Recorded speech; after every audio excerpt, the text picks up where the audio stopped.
बीबी आ गई, उसने आके कहा हुजूर, खामन कहता है तलाक दे दूंगा, सास कहती है रखना ही नहीं, वजह यह है कि मेरी गोद खाली है, मेहरबानी फरमाए। शेख अब्दुल कादिर जिलानी ने मुसल्ला बिछाया, हाथ उठाए, अल्लाह बेचारी तड़पती आई, इसकी गोद हरी कर दे, करम फरमा, ये बेचारी बड़ी दुखी है, बंदा नमाजी फरमा। हजरत खजर अलैहिस्सलाम आए, कहने लगे हुजूर, शेख अब्दुल कादिर जिलानी से कहने लगे आप दुआ न करें, मैं पैगाम लेके आया हूँ, इसके नसीब में ही औलाद नहीं, न करें दुआ, ये लाडले हैं ना रब रसूल, अल्लाह रसूल को मना लेते।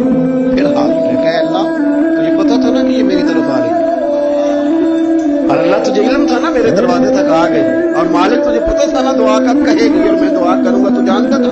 अच्छा अच्छा मैं समझ गया, अब ये लोगों से जाके कहेगी मैं अब्दुल कादिर तक भी हुआ ये पर मेरा काम नहीं बना, मिला कुछ नहीं, ये कहे और दो आंसू शेख अब्दुल कादिर। रब फरमाता है बोलिए कितने बेटे चाहिए बीबी को, आप कीजिए बात। तो गौस पाक फरमाने लगे चूंकि मेरे घर आई है तो रब से फरमाए 7 बेटे तो अता कर दे।